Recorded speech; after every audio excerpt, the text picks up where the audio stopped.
Hello everybody, and welcome to another Dakman Productions video. Often when I post pictures or videos of my personal private layout of my high rail layout, I get questions about how do I make the roadways and parking lots that you see on my layout. So I'm going to pan around so you can see the different parking lots that I have made. Now, a lot of more experienced modelers will use plaster and mix it up with some black coloring, but I have not done that. Instead, I will show you what I have done, and I'm panning around so you can see all the different parking lots that I made and the roadways, and I will show you how I done all this.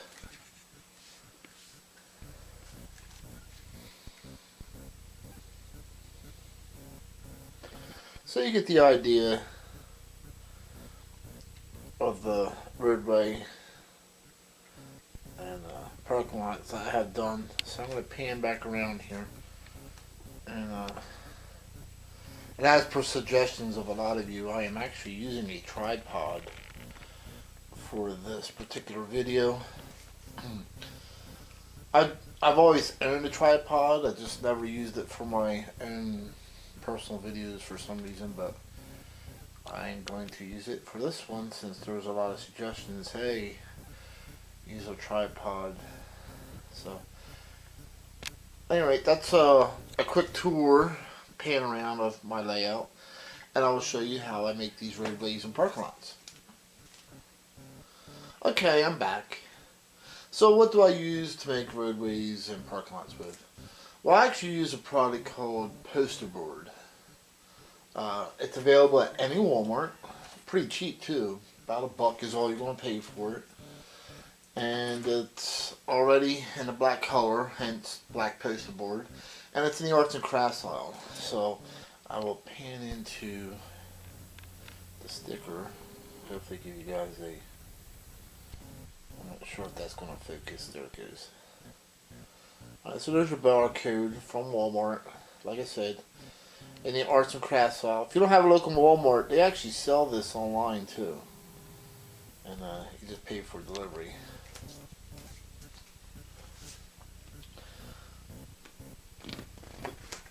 So as you can see, this black poster board is pretty thin, and it's a very hard cardstock, very heavy duty, real easy to work with, and I highly recommend it for roads. I've had my roadways down going on 3 years now for some of these roadways, and it's held up really well. I'm going to show you one more product before I get started here. Walmart also sells another product called foam board. These are available in a couple of different colors, black being one of them.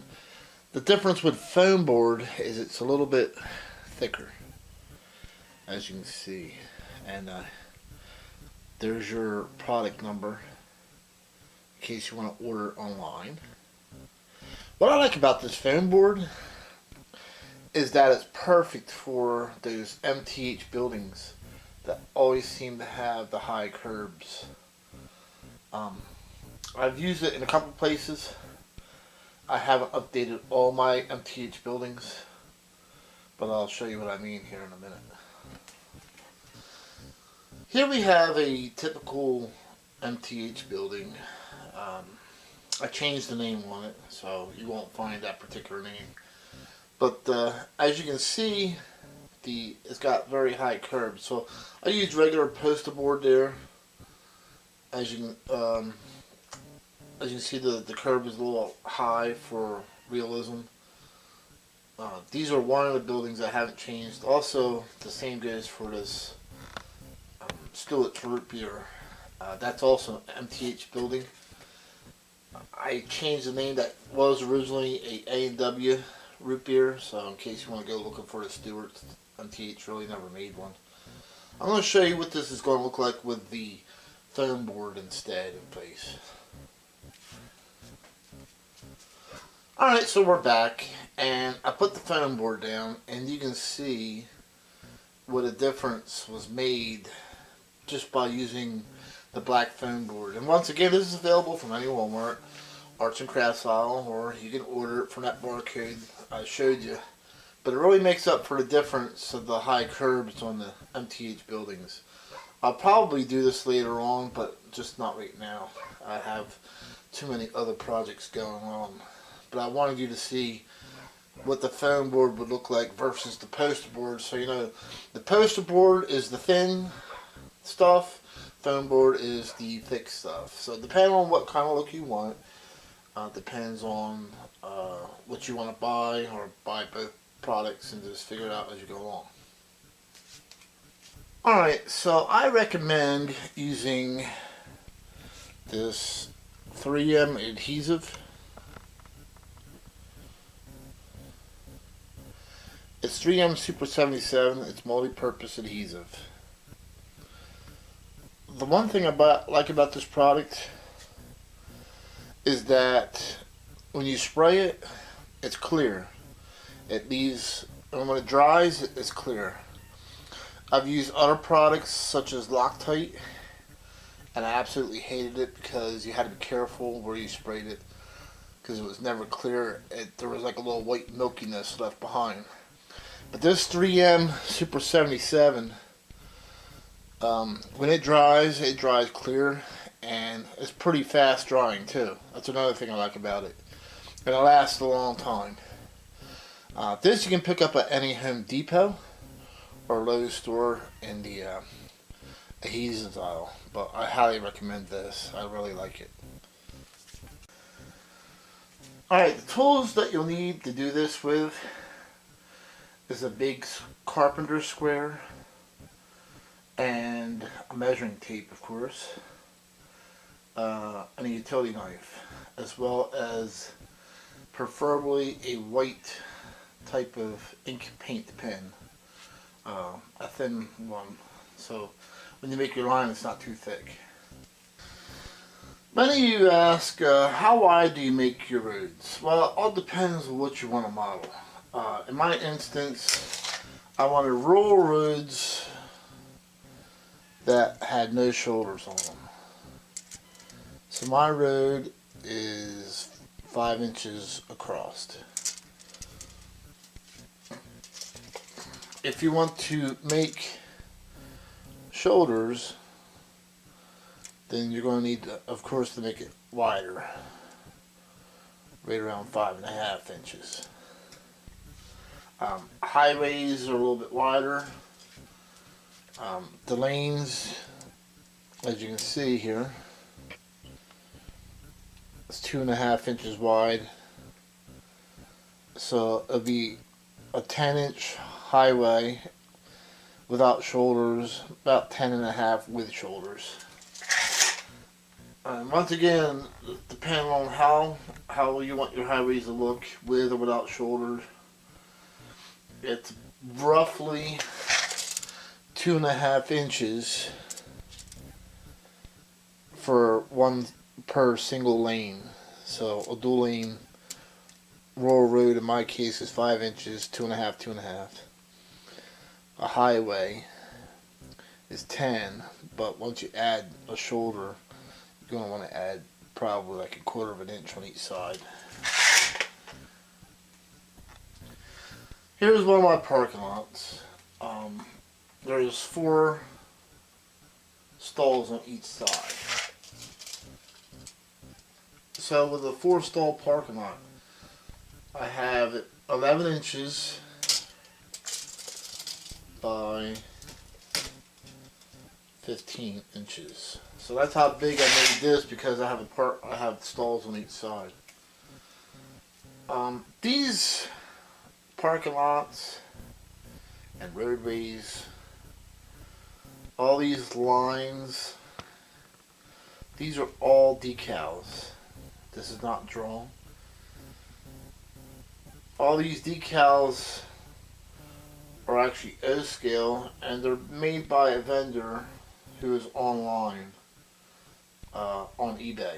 So I will drop you a link to his eBay store, but he makes all these lines and arrows and railroad crossing for roadways.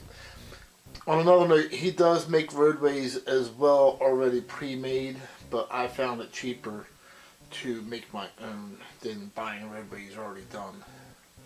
But he does provide roadways already decaled and ready to glue down. But I just buy the decals and I make my own roadways.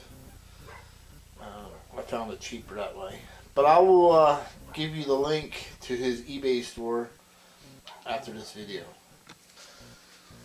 The vendor who sells the decals to make your roadways, they're shipped in these nice cardboard sleeves so they don't get damaged.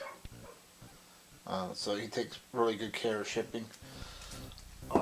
Give you an example. This is just one of the strips that I'm gonna lay this down because you probably can't see it too well. But that's just one of the strips he gives.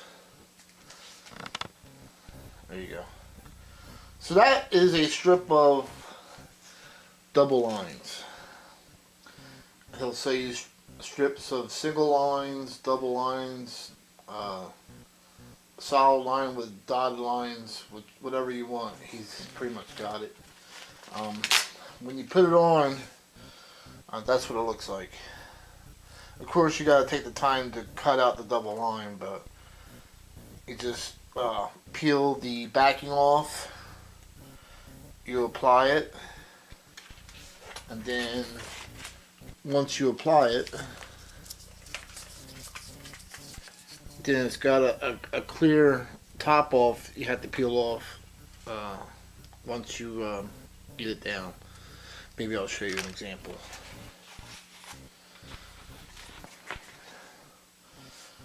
Here's it's hard to see, but here's a parking lot lines. I think he sells this 15 parking spots for like $10, or it's pretty cheap.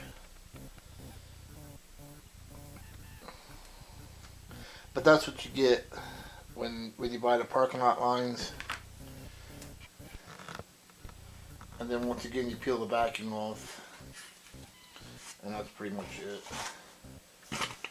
Same way with the railway crossings. Here's railway crossings. They're decals. These are pretty nice, and they're all, as you see, they're all to scale. And they're all vinyl, so they're pretty much quality. And some of these decals have been down since 2015. So I've been pretty impressed. And every time I add on, I go back to his store and I buy more of them. And let me see if I can find a strip to use so you can see how easy this stuff is to use. Alright everybody, we have a piece of poster board down. That's the thinner stuff. And we are going to be working with the decals I was just talking to you about. And these decals are vinyl and are pretty easy to work with. And you can even curve them, so maybe I'll even put this in on a curve for you to show you. So the first thing you want to do is peel the backing off, which I've already have started for the video. So I'm going to peel this backing off. What I do is I just peel a little bit off just to get it started. Alright, so we're going to go ahead and start this right here.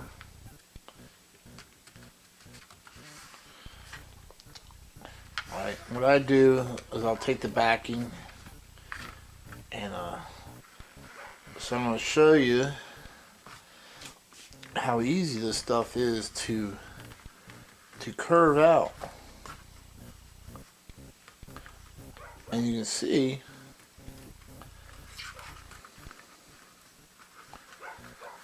there's no wrinkles. No wrinkles in that. No kinks, no wrinkles. It's pretty easy to work with. And I just made a curve. Made a straight line curve. Now the biggest thing with these decals is you want to make sure that they're on. So make sure you go over a couple times, ensuring that the decal is on all the way. And then you're going to want to peel the clear part of it off. Alright, so you want to peel the clear part off. Try to keep the clear part at an angle so you're not pulling off your work. Nice and slow like. And there, you're done. So that's your finished product. Once again, I will give you the link to the eBay store that sells the road and parking lot lines. Like I said, he does sell streets and parking lots already done. I just found it cheaper to make my own. So I hope you enjoyed watching my video on how to make parking lots and streets. I will put the link up to the eBay store that sells the decals to decorate your roads. And please subscribe to Dakman Productions video. I go to train shows along the eastern seaboard, and I do post videos of those as well as posting videos of my own personal layout. And of course, if you have a club layout or know of a club layout that you would like to see on video, shoot me a message and I'll see if I can make it there. I go anywhere from tri-state area of North Jersey to Maryland to Pennsylvania, Delaware, those areas. And in actuality, I'll be going to Georgia this summer and seeing my G-Scale friends down there and doing some video for the National Garden Railway Convention. So stay tuned. I'm always bringing you different videos of different things, and if you do know of a club or a club that wants a personal video done, or a private video, or a video done for YouTube or for the club members, shoot me a message, let me know. If you do the video and let me host it on my channel, there is no charge. If you want exclusive rights to the video, there will be a charge, because once you have exclusive rights, of course I cannot host it on YouTube. Alright, thanks a lot, and see you next time on Dakman Productions.